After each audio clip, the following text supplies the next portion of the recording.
Hey folks, it's Mike, and I would like to thank our sponsor, Sunset Lake Farms out of Burlington, Vermont. Amazing people, amazing product, high quality CBD that I love and I'm using daily. My favorites are the Vibe Gummies, the Salve with Arnica, the Dark Roast Coffee, and my doggy loves the treats.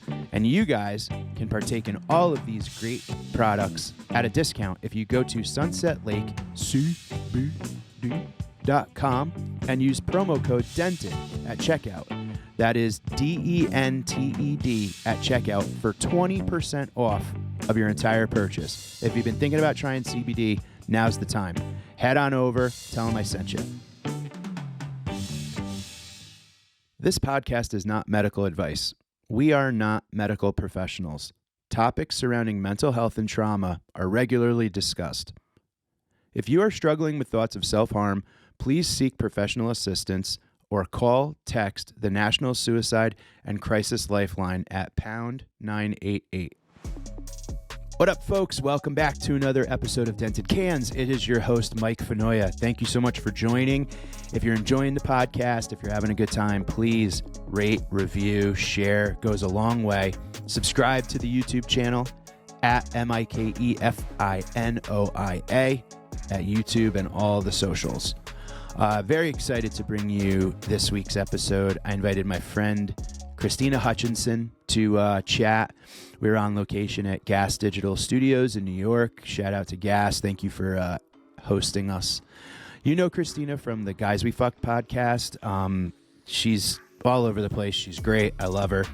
And we had a really cool chat. We got deep fast, and we stayed down there. It was really fun, and I appreciate Krystyna for joining. And please check out everything Krystyna. You could find her socials in the show notes. So thank you so much, and we'll chat soon, everybody. Peace. Hi, Krystyna. Thank you so much for chilling with me today. Happy to be here, Mike. Thanks for having me. I'm so stoked to talk with you because I think we've been both floating around in the same stratosphere. Yeah. I'm watching some of the shit you're posting, and I'm like, we really got to talk. Yeah. What hooked you? Oh, depression. Yeah. I found ketamine out of complete necessity. Yeah. And we chatted about it, I think, at like New York Comedy Club for a quick second or whatever, a while back. But I know you have been diving into the Violently suicidal in my life, yes. Let's talk about it. Yeah, for a year. When did it hit? So I actually was. I came out. Thank God I'm out of it. Oh my God, it feels so good. Yeah. I'm the happiest I've ever been. But when I stopped speaking with my parents, both of them, and that was never a move I would have ever predicted because I was almost like ass kissy obsessed with them. I'm like, they're my best friends. They're the best. And because I wasn't allowing myself to see the reality of the situation, and there's a lot of manipulation by suicide threats on their end. Like, there's a lot of stuff. And so when I stopped talking to him, that's when I finally had the space to think. And I realized my whole childhood was just really dark and not this like magical thing that I was trying to convince myself it was. And I freaked the fuck out. I would wake up scream crying. I did ketamine therapy during this. Yeah. So I was so desperate. I didn't go on any medication, like any depression meds, because my mom had always kind of used those as the reason why she tried to kill herself. But I'm like, she tried a bunch of times and she never did it. But I'm like, okay. So I had this like anti-med thing in my head. But yeah, it was bad. The ketamine was really nice because it wasn't an intense experience. No. It was really gentle. Yeah. Wow. We had a lot of you just said a ton, and it's like a lot of similar stuff. Oh, yeah? I don't know about violently suicidal, but I was definitely exhausted. Yeah. I was waking up at like 3 a.m. every day with like, okay, so like I kind of have been making the analogy that like psychedelics have become like lane assist on your car, where it's like when I start to veer into like the shit or get like super happy, it almost goes like, all right, pull your shit, get back in your lane. You know what I mean? And like stop driving into the ditch or stop fucking thinking everything's going to be great. Yeah. It all sucks, but just be okay with it sucking, you know? And I had it was a family situation as well, where it's like, so I'm the oldest of 4. Okay. And my folks had me when they were 18, split when I was 2 months old. Oh. My dad came back when I was 8, remarried my mom.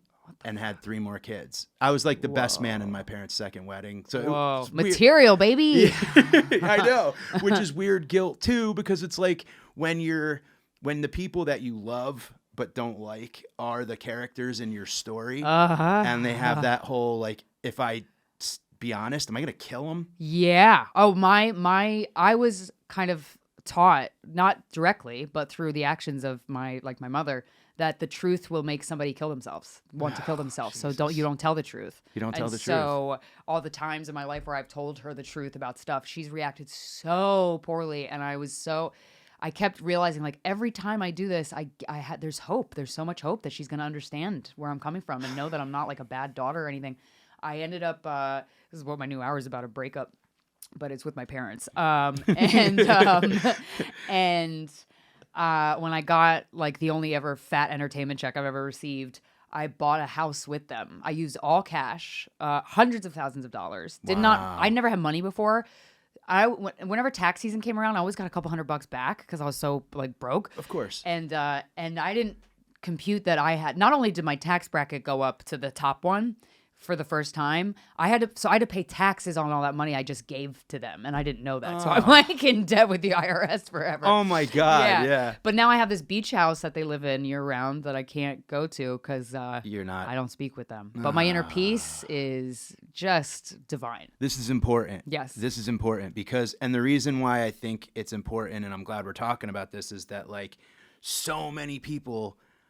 Okay, so a ketamine experience I had not long ago was I was carrying like bags of rocks, and I was like, but I had to hold them the whole time till my arms were sore. Literally, like in real time, my arms were sore from like just keeping them like tense. And you were thinking about this? Yeah, you're like hallucinating or like in my ketamine trip, because I want to talk about that too, because the ketamine trips I go on, they're incredible. Whoa, okay, I need more ketamine. And powerful. I don't do enough ketamine. And I got something that was like, you're the only one holding these bags, dude. You like, just put it down. And the minute I let it go, it was like waterworks. And, and I'm like, I'm the only one holding on to all this. So, obviously, my parents are kids having me, and they are growing up as I'm growing up. But it's like, I'm 11, and I got like a pack of cigarettes and a black coffee, and I'm like, it's time to fucking get my own apartment. You know what I mean? Yeah. And it was all my own path and whatever. I always kind of had this like fantasy that things were great. Yep. Pandemic hits. Yep. And I feel like my whole life was like a 10-car chase.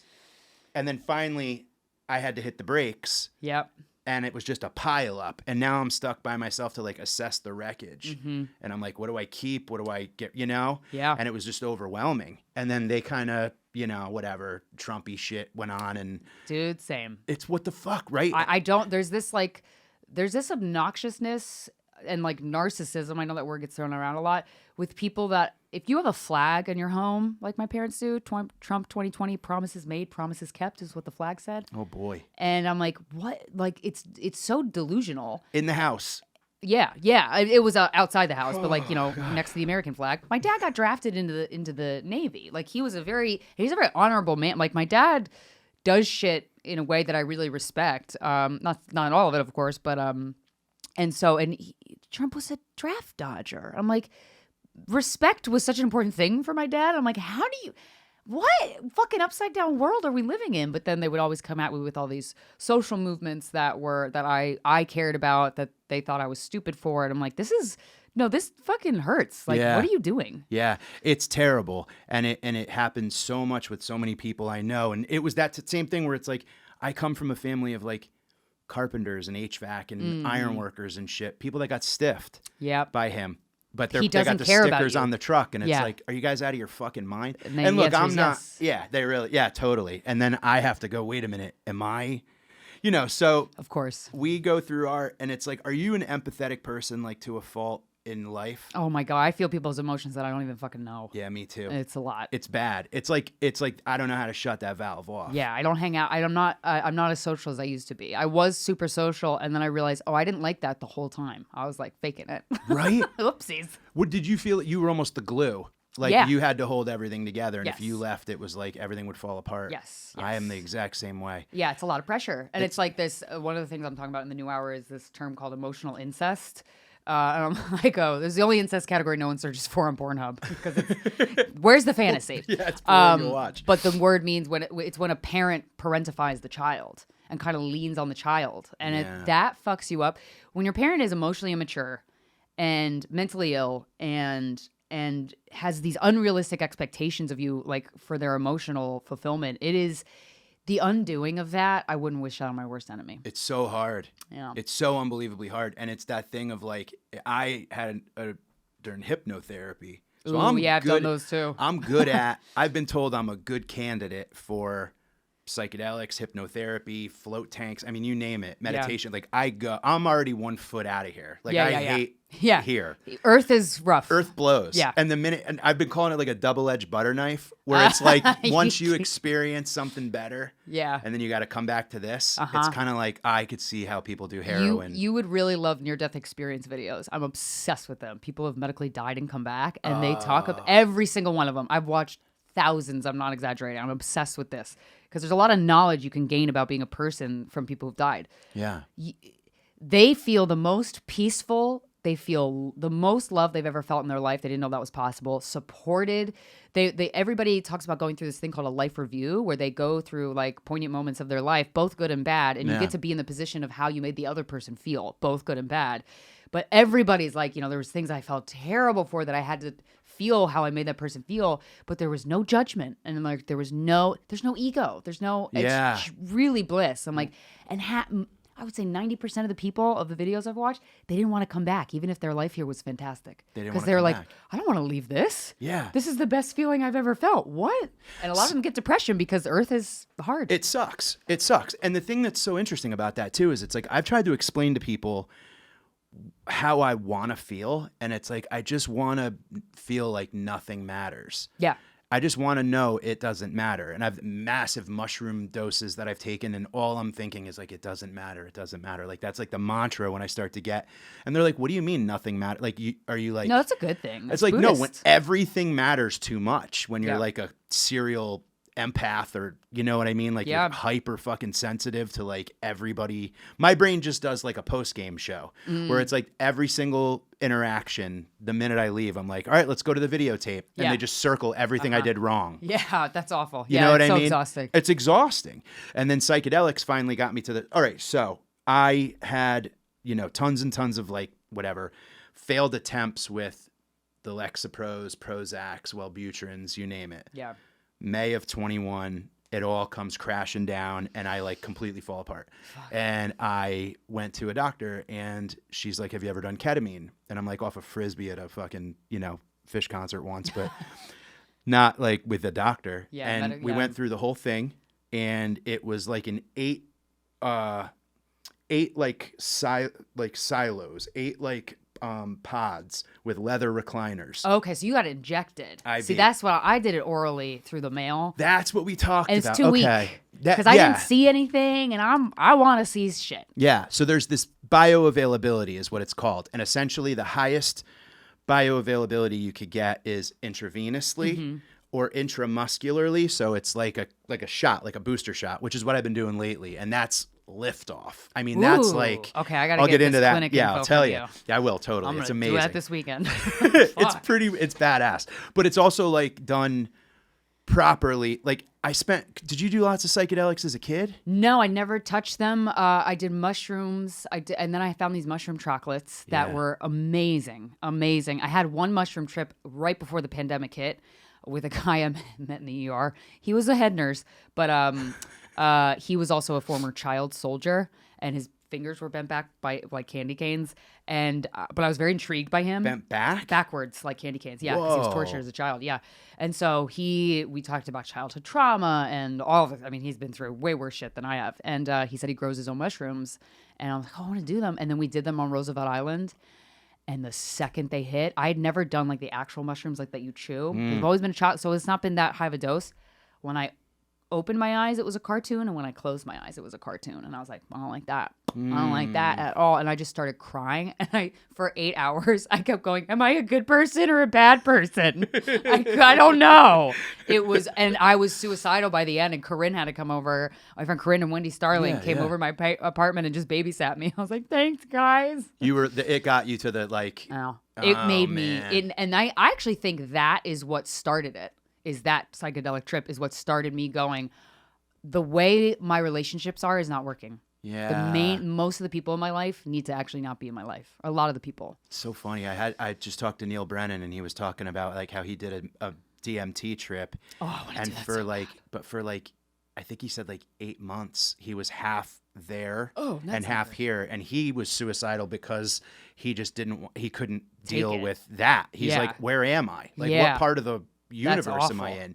And I was like, would you just be like in the grocery store and then it would hit? And he's like, no, buddy, it was like All the 24 time. hours of like going through this, and then it finally went away. And now when he does, and he still does like ayahuasca and whatever, but it's like he has like an easy pass to Go up. that place. Yeah. You know, like where I've never done DMT and I've never done ayahuasca. I just did ayahuasca. Yeah. Oh, did you like it?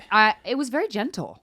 Okay. I was let's talk expecting about some it. hard trip, and there was a lot of people. There was like 7 of us at this woman's house. It was a shaman, and she was really cool. And you take it, and then you throw up. There's a lot of rituals around it, a lot of respect for the medicine.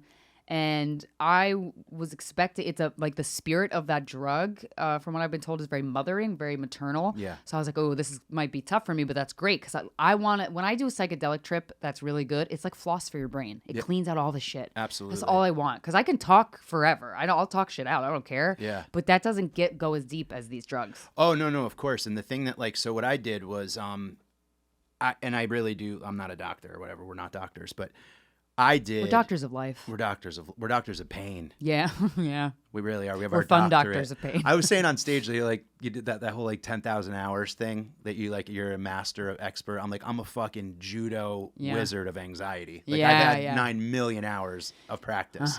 But what I did was I did the ketamine. So you do twice a week for the first 4 to 5 weeks. Whoa. So Mondays and Thursdays. And you like tripped? 9 in the morning, I would go in, fast the whole night before, right? You go in, you can't drive, so you take an Uber. I took an Uber. It was like a couple miles from my house. And it's so funny because like even the Uber ride there and the Uber ride back were like yin and yang, like pre-ketamine, post-ketamine. Oh, I'm in the Uber there and the guy's like, man, it's pretty chilly today. And I'm like, fucking don't talk to me. And then I get the ketamine and I'm on my way back and I'm fucking like Teen Wolf on the roof, just fucking surfing in the car or whatever. But so then what I would do is I would plan cognitive behavioral therapy immediately after. Integration, yeah. So like the moment I was done, I would like dive right into like a Zoom thing with, and cognitive behavioral therapy is like, you're getting work done. Yeah. That's like you dive deep down and it's like, it's not just going and talking to someone and then they're like, oh, next week, same time. This is like, you have work to do. But I was at a point where I was like ready to like check myself into a place. Yeah. So when I went in, and it was just fear. That's the thing. Like mushrooms one time it was like, oh, I have love or fear. Those are my 2 choices. Yes. Yeah. And everything we do and say so simple. comes from a place of love or fear. That's it. So whenever you feel like you need to check yourself, is this coming from love or fear? Obviously anxiety is fear. Yep. And the absence of it, which people like us that maybe don't feel that a lot. Yeah. That's love, but we're not used to it. But it right? feels weird and uncomfortable. Yeah. And then you're like, am I doing something wrong? Yeah. Do I deserve to be this happy? I don't know. Yeah. It's like wallet, keys, phone, anxiety. Okay. Got everything. So, with the IV, you take like a generalized anxiety disorder test. You take like you ever had that or heard of it? No. So it's like those questions that are like, the answers are never, seldom, sometimes, always, like calling ambulance. And it's like, I think the world would be better off without me. I, sometimes think like I can't rest, I can't eat, I can't focus, I can't this. And you just go through it. And I was like, 1,000, literally, highest score you could get. And then they check your weight and whatever. You have like a blood pressure monitor and a pulse oximeter thing. And then they do the IV. The minute the IV hit my hand, I passed out cold. because I was just nervous about like I was so worked up with anxiety. I was the worst I've ever been. Yeah. And the minute the needle awful. hit my hand, I fucking hit the ground. Fuck. And I'm sobbing and I'm apologizing to her, like the doctor. I'm like, I can't even heal right. Like I don't deserve this. Crazy. Your mind's such a fucking bully when you get like that. It's so mean. It's like, look at you. You can't even like. Yeah, you can't even work on yourself well. Yeah. So she drags me to the chair and puts me in the recliner, and she goes, "Well, you're here, so let's." Yeah. And she put the ketamine in, and I swear it was like the minute it hit my system, it was like steam rising off of me. Like I just had this like light. It was just very like buoyant, like floaty. Like I floated to the top of the room. That's what people in near-death experiences talk about. I swear to God, it's like that's the thing. It's like that death moment where your ego like, dies. All of the best moments on psychedelics is when I go, I could die right now. Like literally I could die at this moment. I make peace with, it's not even like I have to make peace with things. It's like, it is what it is. It's down there this big and I'm up here. Like you're so much bigger than your fears. Yeah. And lighter and fresher. And I'm just like, yeah, it can all end now. Yeah. Yep. It's amazing. Yeah. And it's instant. And it's like, why are we shoving Prozac down people's throats? What the fuck are we doing? People should be doing, if they're like healthy enough to be doing it, ketamine therapy in a medical setting. Like the side effects are so low. Well, it's the healthiest, safest, and it's also the most fast acting, like anti-suicidal at that level. Yeah. So that's the thing with like, you know, the oral ones don't. It's very gentle. Yeah. So what was it like? It was just like I took a nap and it was like, hey, this is kind of cool. Like, you know, it's the equivalent of being tipsy, but on a psychedelic. Yeah. You know, yeah. It was cool. It wasn't bad. It was just like I was tired, but I want that. I want what you had. You got it. What you're having. It's there. So the mushroom trip, you think kind of maybe set something off? I think it moved some things. It jostled some things in me. All right. So and let's I think talk about that's, it. Yeah, I think I spent all my energy in protecting myself from the reality of my life from when I was a kid. That mushroom trip, it's an ego death, right? Yeah. And so all of that protection goes away. It just instantly, and it's a shock to your system. And I'm like, oh, I actually had access to my true sadness that I've been carrying my whole life. Yeah. And then I got to dip my toe in it, and I'm like, I don't like that. And I managed to go another 8 months after that trip of being okay, and then something snapped. Was it just like a wake up one day different? I would wake up crying in the morning, which I never did before, and I'm like, this is awful. And my mom, they stressed me out so much. I don't have anybody in my life that stresses me out, which is like the best gift I've ever given myself. Yeah. Because my life was full of people. My best friend of 15 years, I stopped talking to her because we had very similar pattern that I had with my parents. And my ex of 7 years, I left him, and then he tried to sue me after I broke up with him, and that felt so awful. It felt like such a kick in the face. And so my mom was trying to say like she's worried about me, something's wrong, but I hadn't been acting different in any way. Like I was pretty self-aware. Yeah. And she was like, I'm going to come down to New York. I'm just worried. New York is dangerous. All this Trump conspiracy bullshit she believed. I'm like, Mom, if you do that, I will be very upset. Yeah. And I remember my therapist once said, because my parents criticized me all the time, everything I did. It was so depressing, but I didn't know that was wrong. Yeah. And my therapist was like, what if next time you talk to your parents, you say, hey guys, I love talking to you, but if you start to criticize me, I'm going to hang up the phone. And my genuine, honest reaction to that immediately was like, I can't say that. We wouldn't talk. We have nothing to talk about. Like I really felt like that's rude of me. I can't do that. Yeah. So that's how much of under a spell I was. Right. And so I woke up one morning to all these missed calls, like at 8 a.m. I just gotten a puppy and I had to take it to the vet, but it was COVID, so I had to getting to the vet was tricky. Yeah. And I had all these missed calls, and I was like, what the fuck? And she came down. She drove to New York City, I don't know how she went. She said, I'm in the diner across the street from your apartment.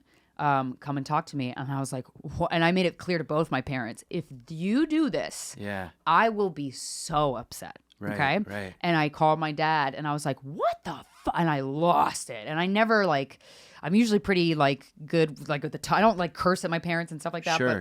I lost it.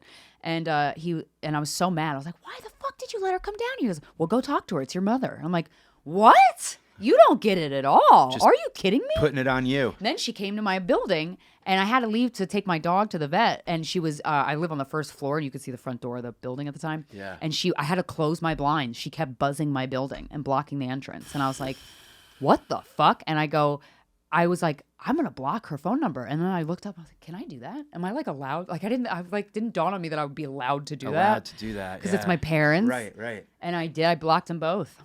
Wow. Yeah. So you just hung there and let her ring the doorbell until she gave up and left? Yep. Damn. Yep. That was like the first time I ever stood up to her. Wow. And that was like the conflict going on inside you. Yeah. Like, and their whole thing was, how dare you not answer the door? How dare you not let her in? I'm like, you don't get it at all. wow. You don't get it at all. Holy shit. And how did that, was it just, I mean, but they were blocked. So then Yeah, and then I think I tried to talk to them a year later. I have an older brother who I love. So this lasted. You said that was 2 years ago. So the last time I talked to him was about 2 years ago. I have not, it's been 3 years. The first year I blocked him after the barricading, and then I was like, I want to try to work. I want to try to explain. If I just explain myself good enough, they will understand where I'm coming from. And I have my brother there, who is my rock. He is amazing. Older brother. So mentally sane, so grounded, so logical, but like sensitive. Like he's the best. Thank God I got one family member that's good. He's the best. And my nephew, I fucking love. But he came with me, and it was bad. It was bad. It didn't go well. I brought things up like, she tried to take her own life the night before I moved away to college, and I was on the phone with her when I thought she jumped on the train tracks. Oh, no. And she said, "You don't need me anymore. You have your dad." And so I had this idea of like, I need to make sure she knows I need her, when I didn't fucking need that. No one needs that. Nobody but like, needs that. I put so much energy into going, I need you. And I would ask for help when I didn't need help. Like, it was just so fucked. Yeah. And so I'm like, I don't have to try anymore. I don't have to like pretend I'm something I'm not. Right. And I've never done that in my life. Shit. And that's scary. It's terrifying. And that's why I was so depressed. I wanted to kill myself so bad. Corinne and I shot a special that we funded and we paid for. We just did half hours. It was the first like special we did. Yeah. I was praying a bus would run me over when we were in Boston filming it. Because I felt pathetic, and I was like, I can't, because Corinne's dad had just died. I'm like, there's no way I'm not burdening her with my mental issues at all. She's dealing with something really monumental. So I felt alone. It was bad. It was bad. Damn. So what did you do to not? Like, did you have to sometimes I would literally, I had to get up and go to the bathroom. I would take my arms and lift my leg up and just go one step at a time, bitch. Really? One step at a time. Yeah. Wow. But I had a plan. Like, I was going to run my car into a building. Like, I had a Mustang. I was at 120 miles an hour. Let's go. I had a couple moments on the highway driving back from New York so it got to the point where I started to I was canceling gigs and stuff. Mm-hmm. And my wife's like, you got to cut it out. Like the whole pandemic, you were like, I thought it was over. I'm like, comedy's passed me by. Like the pandemic's gonna really draw a line in the sand, and I don't know about going back. And I'm going through all this shit, and I started to cancel gigs. She's like, you got to cut it out. You got to go do your gigs. And I remember I was driving back from brokerage, and it was late. Yo, when you want to die and you have to do stand up, fuck, what the fuck is that? I know. It's the word, literally. An hour, you're like, oh my God. I know, seriously. And I'm just like, these guys might be at my last show. Yeah. It was one of those, like I was having like American Pies like playing in my head, like the song, And I'm like, oh fuck, it's over. Yeah. Like this is it. And I was driving home and I remember just being like, all it takes is that. All I got to do is easy. that. But then I was just like, I don't remember if it was my dog or my nephew or some shit, like things, I don't know, whatever, But that's when I started to get like really fucking scared, you know? And I wasn't waking up screaming, but I was waking up. It's so interesting because the way it manifests itself differently.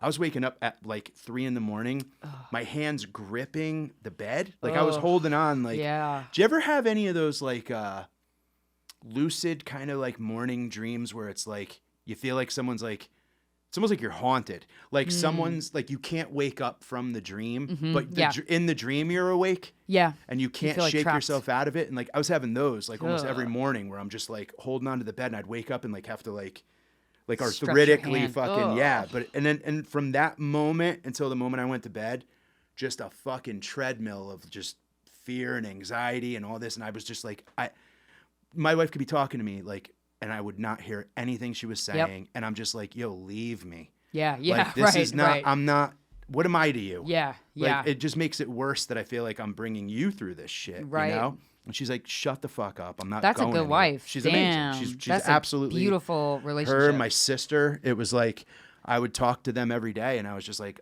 I'm not. 'Cause she knew it was not gonna be permanent. Yeah, but I did. That's the last thing you would ever think. You're like, the only thing you think is that this is permanent. Oh my God, I thought I completely lost my mind. Yeah. And I'll tell you, one mushroom trip I did was amazing. And hearing you talk about how the second one, well, that first one kind of maybe rocked the boat. Yeah, that was the first big trip I ever had, Yeah. and I was like, uh-oh. Well, the second one I did that was real big, and again, I've done mushrooms and acid and shit a million times. Ecstasy, I think I just have like Swiss cheese brain from like taking pills when I was younger. Yeah. But that's where all the serotonin went, I think. It was like just eating pills. But the second big mushroom trip I did alone with this same guide that I had, amazing woman. I never reached like a cruising altitude. I was just in like turbulence, and I kept having these visions of like those Chinese dragons, like where every time I closed my eyes they were there, and if I opened my eyes I would see like the shadow of them. And I was thinking about death the entire time. Not that I was gonna die, not that I wanted to die, but just death, people that died. Like it was just a heavy. And she was like, are you okay? And I was like, no, I'm not having a good time right now. And she's like, all right, we'll get through this. Mm-hmm. But after that one, shit got a little fucking, these things are not to be taken lightly. Yeah. Is that when you went off the rails after that trip? Or like that's when it slid downhill? 6 months later. Yeah, same. Similar. But it wasn't imaginary. Like shit went down. Yeah. And you didn't allow yourself to access those thoughts. Right. Something tipped the scale and I was like, all right, this is it. Like it's finally happening. I'm losing my mind. Yeah. And it was just like a real slide. But you just said when we started, you're happier than you've ever been. So am I. Yeah. But it's that. So we got to go through the desert and die and come back. Fucking A. Exactly. And for me, it was the ketamine. It was amazing. It was absolute, and it still is.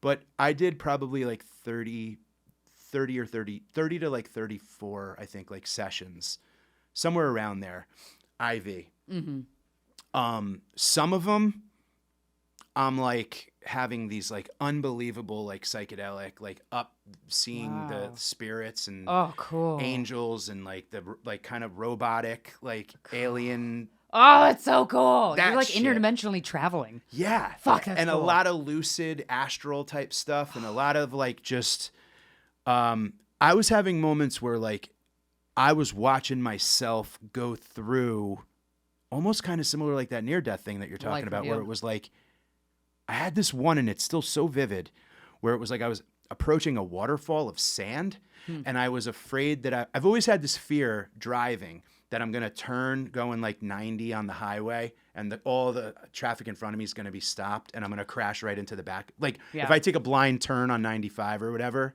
I'm always afraid of that. Right. Always. And I am going at this like waterfall of sand and I'm just like, I'm going to die. Like I'm going to die. But I couldn't stop. That fight or flight thing is shut off. Yeah. So I have to now watch myself die. And I went right through the sand and I'm on the other side of it. And I look back and I'm like, I didn't fucking die. Like, so I'm not going to die. Like, and then I come out of it like, stop trying to control things that you can't control. That was like the lesson that day. Yeah. And it was these weird, like fucking, I'd wake up the next day and be like, oh, that's what I got out of it. Mm-hmm. You know what I mean? Yeah. And it was like so terrifying in the moment, but so not valuable. But like I'm numb to the fight or flight thing. Yeah. Do you know what I'm saying? Like it shuts. Well, it's just fight or flight feels normal to me. Like I said on my new hour, I'm like a chill pill would kill me. Mm-hmm. I'm operating at 190 all the time. All the time. Yeah. I've been saying on stage too, it's like this whole love yourself thing is kind of bullshit to me. It's just I have to like not liking myself. Like that's kind of just be okay with that. And it's but I found that little by little by little, it was like that lane assist thing. Like I wasn't drifting into like the real depressed. I wasn't drifting into the real I just assume I'm going to be forgotten. I assume I'm going to be like, fucking. That's childhood shit. Totally. Yeah. Totally. But it's this thing of like, again, carrying those rocks where I'm just like, put the fucking bags down, you idiot. You're the only one holding on to this shit. Yeah. Have you ever read The Untethered Soul by Michael Singer? No. You would fucking love that book. It's all about how you have all these thoughts. A lot of times when you're anxiety or depression, all the thoughts are bullying. They're awful thoughts. You're not your thoughts. You're the one who notices your thoughts. Yeah. There's complete, and so the whole book is talking about being detached from your thoughts, positive and negative. And he's like, we're all in this tug of war. Imagine being in a game of tug of war. There's an NFL football team on one end, and just you on this big rope, and your hands are burning. You can immediately escape that tug of war and be completely blissful in an instant if you just relaxed your hands and dropped the rope. Surrender. Yep, that's it. Yeah. You're the one playing tug of war. You don't have to. And you don't have to do it. And you know what's crazy is that, like, I don't want this. You know what I'm saying? Want the anxiety? I don't want this. You know how you see happy people and you're like, that's fucking fake. Like, there's no way. Yeah. Like, I see people dancing at a wedding and I'm like, fuck you. Oh, right. Well, like, when you're in that bad state, it's almost like happy people are the enemy. Exactly. So it's like, but I don't want, like, I guess it's just this thing of like, are we cursed that we had the life we had? Or no, we fought for our inner peace. Yeah, that's the thing, right? And it's like, I don't know. Sometimes I think it's a burden that, like, I mean, I'm so thrilled to be sitting here talking to you about this. Yeah. And I hope that you are. I am. But I'm also kind of like, why's everything got to be heavy? Yeah. So I agree. I've had like friends visit the city and we'll go out. Like my one friend Ollie came one weekend and it was Dave Chappelle was having his comedians ball party. So we went to that like last minute and we did all this crazy shit. And I got home. We actually did mushrooms at the party. And I was crying when we got home. She's like, are you okay? I'm like, no, I'm good. It's just, my life is really intense, really intense. And it's a lot. But the near-death experience, I'm obsessed with life after death. Yeah. I take classes on mediumship because I am so fascinated by, I'm not afraid to die at all. And I actually, like, speaking of suicide, I've watched a lot of near-death experiences from people who have tried to kill themselves and come back. And all of them go, if you kill yourself, you like cheat out the level, basically, and you gotta redo it all over again. Not with your exact same parent, but with similar circumstances. So we come here to learn. Some lives, you should also read this book, Many Lives, Many Masters. That is one of the most life-changing books I've ever read. Whoa. It's about past lives. A lot of times we'll have like this weird fear, irrational fear. We're like, where is this? We can't trace it to an experience we had. And past life, it is such an incredible eye-opening book by Dr. Brian Weiss. This man deserves all the awards. I'll check it out for sure. Yeah, and he like kind of stumbled upon it on accident because he wasn't like woo-woo or spiritual, but it's all about one client of his. He wanted to do hypnotherapy, and they eventually did, and she started recalling past lives in these ancient times. He was fact-checking things on his computer as she was saying this shit, and he was like, why is everything she's saying correct? Like, this is fucking weird. And then he had an infant son who had died. Him and his wife lost a child when he was like 3 months old. And one of the sessions, she goes, your son's here. And he had never told it. He didn't even tell his colleagues that his son died. And your son's here. He's with your dad, Avram. And she just got all this information. And he was like, what the fuck is this shit? And he's this Yale-educated guy, works at Harvard, or the one of the other way around. Yeah. But and then he started digging into these past lives with her, and she was a pharaoh and like she was a royal in Egypt. She was all these things, and he has dozens of books on clients with past life regression and all these stories. Wow. And I realized a couple things. One, this is something I choose to believe, but I've gathered from all these books. We choose our parents before we get here. No, but we do. What's wrong with my choices? Well, because you wanted to learn something. I was making bad choices before I was even born. Yeah. Well, no, but then when you die, like you the soul that is your mom and the soul that is your dad and the soul that is you, you'll be like, all right, we all played our part. It's all a play. Yeah. It's all made up. And that's why like nothing really does matter except like do your best and lead with love and all that shit. But even if you don't, it's fine. Like you learn something from it. Right. And so the thing that we choose our parents before we get here, I have to remind myself of often because I was just visiting my brother this past weekend and he's like, hey, mom and dad have some boxes of your things to give you. And I thought this was one of my shirt. I had a room in the house that I bought them. I designed my own bedroom that I haven't been in forever. And there was a lot of clothes, but it was mostly all the presents I've ever given them. They gave back to me. Get the fuck out of here. stuff I made as a kid for them. And I was like, this is dark. This is really sad. And I cried and I allowed myself to cry, but I actually healthily went through the emotions, and I was worried. I texted this one therapist that I was working with when I was in a bad place. And I was like, I'm worried I'm going to slip into that dark place again. I don't know how to handle this. I don't know if I should allow myself to feel the sadness, because then if that turns into anger, that's not going to go away for a while. Yeah, and but I was like, no, the logical me is not surprised by that move. That's very of their character. And I handled it so good. I was like, oh, now the little kid me is so hurt by this. Like, this is like gifts I gave them when I was like 4. And I was like, now I have an additional piece of insight for how tough it was for me when I was a little girl. Like, what a cruel thing for parents to do. If the items hurt them to look at, they should have thrown them out. Right. They didn't. They wanted to give them to me so that I had to throw them out. That's a cunt move. Yeah. And my little girl was so upset, but I was like, I've been through a lot. Like, I've been through, this is the uphill battle that I had my whole life. It's like, I'm dealing with this shit. Yeah, totally. Jesus Christ, that's a lot. And you know what's so crazy too is that, like, we are used to it because we lived it. Mm-hmm. And then you bring it up. Oh man, and people are like, people what the like, fuck? And you're like, wait a minute. Wait, is that bad? That's really bad, like, right? That didn't happen to you? Dude, I found out 3 years ago I was a sperm donor baby. My parents lied to me about my biological father. Come on. Yeah, the hits just kept coming, man. What? And that wasn't even the thing I was mad about. But my brother was like, I was like, why did they do this? Why did they return all these gifts? Like, what the fuck? And he goes, between you and me, they're pissed that you're talking about the sperm donor thing. And I'm like, excuse me? Like, they don't want their business out there. You don't have. My mom has been on my podcast years and years ago. She's told me stories she would have never told me, but she was on the pod and she saw the emails from the listeners. She saw how moved they were, and she understood what it's like to share your life with people, like why somebody would do that. Because most people are like, that's fucking crazy. I agree, but there's some benefit to it. She understood that, so it's not like she was a stranger to being public. Like, she experienced it on my part of my work. Yeah, and so I was like, you lied to me about who my father was, and there was no integrity in that decision. Like, I respect the fact that I'm here. It's very like, wow, you went through great lengths to get me here because you had to do all these things, but it was the wrong decision to not tell me. And then I tried to search for my biological father, and he killed himself. Yeah. Oh no. Yeah.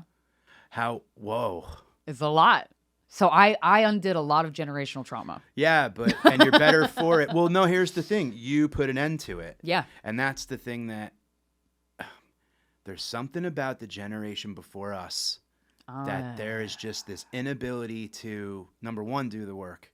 It's wild. Number two, admit any fault about anything. I really genuinely believe that our parents, the age above us, they go, as long as I do this much better than I had, then I'm a good parent. Yeah. And they think of that as, you got the clothes you want, you got the fucking whatever, you know what I mean? You ate. You didn't like want for anything, like maybe whatever, but like I wasn't wealthy at all. We were we were poor, but it was like at least they did more than what they got kind of thing, and my mom just kept having children. Like, I was this weird, am I a young third parent? Am I like and also it was just this thing, like, my siblings are all of the same age. Ah, right. So they have was each just other. This, like, who am I? Yeah. You know what I mean? And like, when outcast. they got together again, my uncles, who were like my older brothers, they kind of were like, if she's taking him back, then like, let him raise them. So and then they went out and had their families. So I was just kind of like, the fuck do I do? And that's when I followed Fish for 20 years. That's where I found that family. Yeah. I find my family, But it's just this thing of like, you go through unpacking all this stuff, and my mom, it's so weird. It was almost like a play when I was going through the shit that I was going through. And it was a lot of just the past coming back up, and me trying to protect people, and then me getting stuck just holding the fucking, weights. She came over my house with a bin of my old stuff from my childhood, and she's like, I thought you'd want to go through this stuff. And I'm like, that's the last fucking thing. But how like figurative. Like that's something fucking like Sam Shepard would have wrote. Yeah, right. You know what I mean? Like right. that's right. a scene in a play where it's like you brought me a bin of my childhood where right now I'm like, fucking shit's overflowing. I need to get away from this. I gotta like rewrite this fucking. And that was like when I started to just get like, I could even feel like a chemical tingly where I'm like, nah, this is, I need serious fucking help, you know? Yeah. So where do you think, for people who are listening, because I always want to talk about this part before, you know, we talk about this shit, and I'm fine talking about it because I want to help other people. It's hilarious going to comedy shows, and I'm on stage, and I'm starting to talk about this stuff, and I look out, and I see neck-tattooed fucking dudes, skank shirts, fucking, you know, and I'm just like, I hope these people like me. Yeah.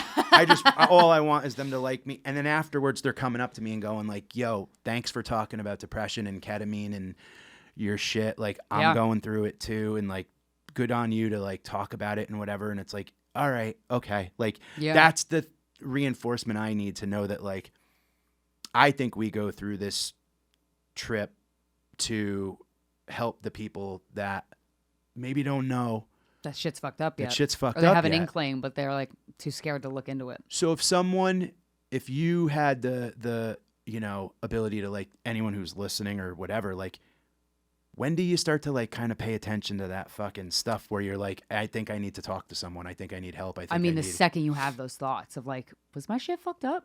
Maybe it was fucked up. Like you know, because you're exhausted.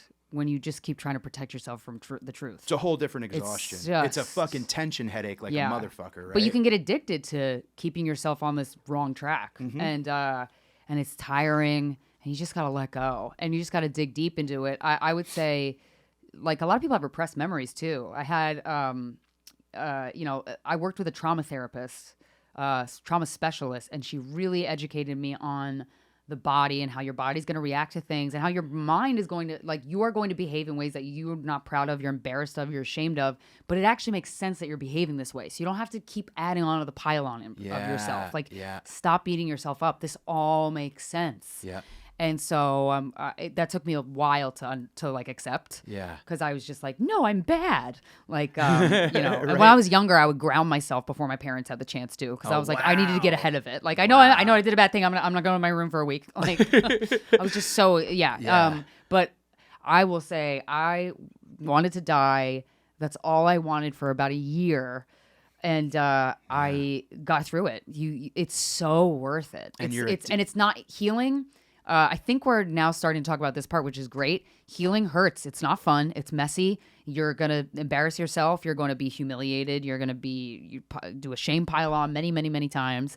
But that's good. You're actually, when you feel like you're only going backwards, you're actually making so much progress. And then before you know it, you're out of the woods and you're like, oh my God, there's color in the world again. Like, that's amazing. Do you have those moments where you look back at that person and you're like, I don't even fucking remember being that person? Yep. I would do things that I don't remember doing. Like Corinne would say, yo, we would be like, because all my friends, when I stopped talking to my mom, they were like, what the fuck was up with you and your mom? Like, it was always weird. I'm like, wait, was it weird? Why do you think it was weird? What did I do? I fucking knew it was weird. It was so unhealthy. Of course. Yeah. But I was so embarrassed. And she's like, yeah, sometimes we would record the podcast and your mom would call you and you would stop the podcast. And I don't remember doing that at all, but I'm like, that's fucking nuts. Yeah. Just because we weren't a tight ship, with our stuff. Well, yeah, it's a business. Yeah. Yeah, and she was always like, what the fuck? I'm like, I don't even remember doing that. Yeah. I don't know who I was. I really don't. I remember this one time where I was convinced that people knew that I was fucked up. Like I started to have the paranoia thing. Yeah, where it was everyone like, thinks I'm pathetic or they feel bad for me. I remember one time going to get ice cream with my wife and I couldn't get out of the car. Yeah. I just sat in the car and I'm like, you go in. I'm like, I'll just go like park around the back and I'll meet you and whatever. And she was like, you don't even want to like, and it broke my heart because it's like, what am I doing to her? I can't even be a human. I can't. And it's this thing of like, and then all you're doing is apologizing. Mm-hmm. And then all you're doing is like... That puts you deeper into the woods. Oh, man, it's the worst. And the thing that I think I got out of... The thing I realized the most about my life was that I'm very reactive and then regretful immediately after. React and regret. And the reason why I would be so reactive is because I was so afraid again, operating from fear alone of just like, you're not going to fuck with me too. Yeah. You're not going to be one of these people. Like you're not. The minute I would get disappointed by someone, if 99 out of 100 times you were completely reliable, the one time you weren't, I'm like, I knew it. Yeah. Because your ego's trying to make you prove that everybody's fucked and they're out to get you. I would almost enjoy, I would get like a get off on being disappointed. Yeah. Because that's me going like, of course I shouldn't trust anybody. You know what I mean? And it's, but it's these moments that we have personally on psychedelics sounds like, you know, the same with you, where it's like, I got to do that ketamine. Yeah, well. That sounds fun. Intravenous, baby. Well, IV and then intramuscular. I want to tell you about that. Intramuscular is better, in my opinion, because, give me the strong stuff. The thing is, I hate needles. Oh, I can't see it, and you're like, it's so medical when you're doing it intravenously. Yeah. That like you're kind of like stuck to the IV. Yeah. And you can't, I had a thought, and I'm trying to talk about it on stage about, you know how when you're like, when you have a psychedelic like realization and it's like, I fucking figured out the magic eye puzzle and it's like, I see it and you try to remember it and you're like, and then you say it into your phone and it's just mumbles and you're whatever. I had a thought, and it's so corny, but I was looking at my hand, like you kind of go a little bit like numb when you're on ketamine a little bit, like I was. Yeah. And I was looking at my hand and I'm like, you can't have peace without the middle finger. So peace is like, fuck you, I'm number one. That's profound. Like, it's weird that it's like, fuck you, I'm number one. That's peace. And I was like, great. I'm like, yo, the Dalai Lama can eat a dick. That's your I new figured it fucking out. slogan. Yeah, totally. Right. Merch. Yeah. And I tried to say it into my phone and it was just like, blah, blah, blah, like whatever. Yeah. But it's those moments of like, you have those kind of like on the down, like the post trip. Yeah. Eye open realization thing. And one of the things I had that was really huge. So I had I was in a relationship prior to getting married, and we almost had a baby, but she had an abortion, and I'm pro-choice and all that. This is not a political anything, but I was stoked to be a dad. Yeah, that's fair. But I, supported her with whatever, and never had kids. I don't have kids. I'm not a dad. I'm never gonna. On mushrooms, not even thinking about that, I go into the trip and I'm like deep. I get to this point of like suspended like animation. There's nothing around me. I'm in like a black like and a blue like orb just like kind of. Your son? And he goes, I've been here the whole time. Yeah. I had to hang out on this side. Let it go. We're cool. Like, wow. And it was just this moment I of got like, chills. Yeah. And it was like, and anytime I kind of have like and I'll tell you, I'm not a woo-woo person or whatever. That shit was fucking real. That's really poignant. So there's this medium, Laura Lynn Jackson, who I'm obsessed with. There's this Netflix docuseries called Surviving Death that completely changed how I think about the world for the better. She was featured in one of the episodes of Mediumship. And I followed her ever since, got into medium readings on YouTube. And a lot of times, like a lot of females like will sit down with a medium. And if they've had an abortion or a miscarriage, that soul will be there and just say like, hey, love you. Not this time, but next time. Amazing. Or like, and then the past life, he should do a past life regression. They're fucking crazy. I did one. What's it like? Dude, it's fucking wild. So the show, Surviving Death, they have an episode about past lives. I think it's the last episode, or maybe it's the second to last. There is a 6-year-old kid, this dad who is the opposite of woo-woo, military motherfucker, like, make your bed, mow the lawn, son, kind of guy. And all of a sudden, his 5-year-old son started talking about the World War II bomber plane that he flew into Japan. And he's 6. Oh my God, I think I saw this. He's 6. So yeah. The dad, who's like, he started looking up the information. He's like, these are accurate plane models. What the fuck? And there's this University of Virginia, I believe it is, has a metaphysical like department, the most extensive research on this shit. And they keep track of past lives of kids who have claimed past lives. Parents will come and go, why is this one woman, oh my God, this was fucking freaky. Her son, Jalen, I believe, 3 years old. They interviewed the son on the show. He said to her one day in the car, she's driving, he's in the back seat and the car seat, and he's like, my last mommy left me at a playground, like she lost me at a playground, like you're not like my last mommy. And she goes, honey, what are you talking about? And then she was like, what the fuck? And the kid was really distressed. And so he said the name of the kid he was in the past life, And it was a recent kid. Like, it was a kid that got kidnapped and murdered. No. They looked up this kid and they're like, what the fuck? Like, this was so the guy from the University of Virginia sat down with this little 4-year-old or 3, I forget how old he was. And he had photos from the case that this kid was referring to. So he had 2 photos of parks. One was the park that this child was abducted from. One was a random park. There was 8 pieces of paper. One mommy, the right mommy that he's saying, and some random lady. He got 100% accuracy. And you watch him take the test and you're like, that motherfucker knows. Wow. That's crazy. And so there's so much therapeutic value in past lives. And when I had my first regression, you basically meditate.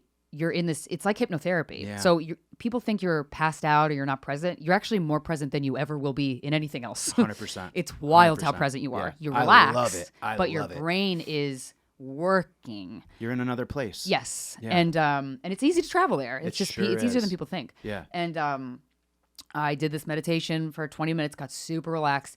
And we walked through a door. Where are you? 5, 4, 3, 2, 1. Where are you? I'm like, I'm in the woods. It's the 1600s.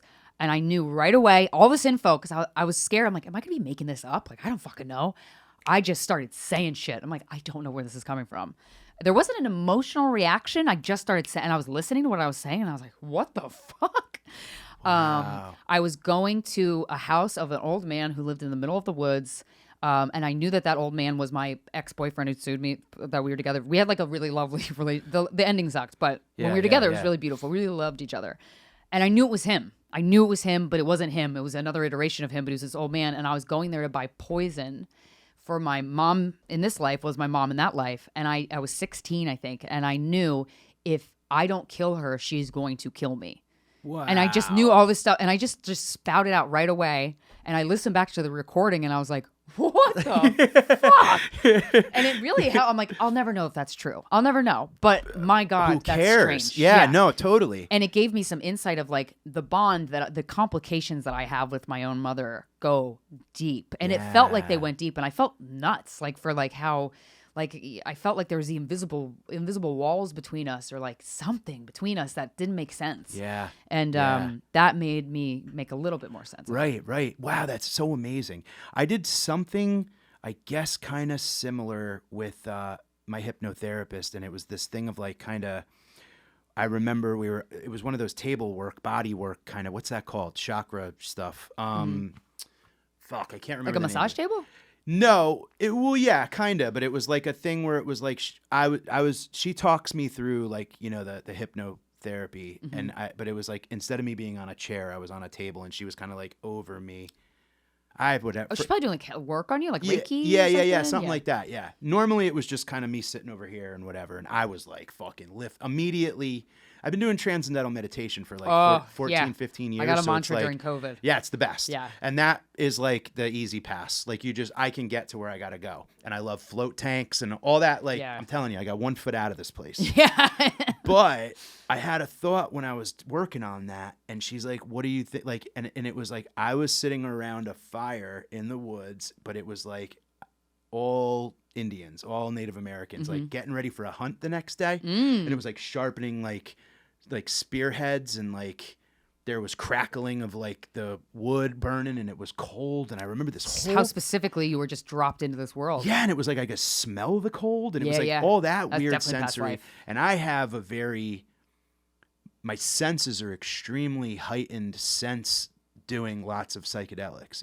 My sense of smell is insane, almost like I have like memory. I like dream and like smells and sounds and stuff. Wow. And that's what I come out remembering. Cool. Weird. But it's like, that's the shit where it's like, why wouldn't I believe it? Right. Why the fuck wouldn't I believe that this is real and that it's like... I mean, there's a whole college department of children who've accurately identified their past lives, like factually. Like you can fact check some of this shit, and that like, it exists. Do you think that these things that we do are just portals to kind of like that? Like, so I think it's happening all around us. It's just whether you're tuned into that frequency. Yeah, I think every human being is so much more powerful than they could ever know. We have the power to heal our physical health. We have the power to obviously heal our minds.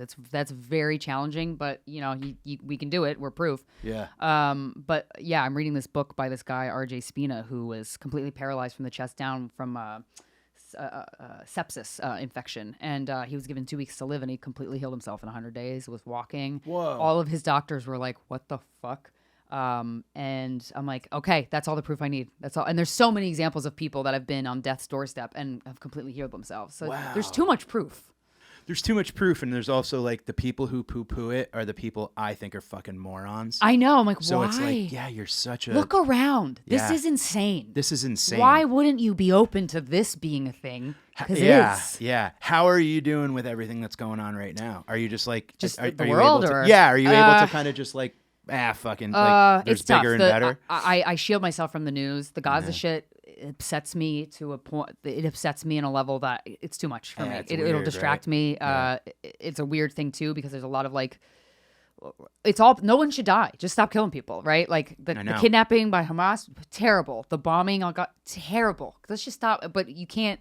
The sides thing is very interesting. Like there's a lot of Jewish comedians that I know that I love and respect that are like, if you don't think that Palestinians are all Hamas, you're fucking retarded. I'm like, what are you saying? Yeah. Excuse me? I know. So you're going to wipe out a population just like that was done to you? I don't have any Where's idea. the logic, huh? I know. And but it's like, I don't want to get mad at these people because like they're coming from a place of pain that's probably generational. Yeah. My God, I know a lot of people that are direct descendants of Holocaust survivors. Can't imagine what that does to you. It's fucking insane.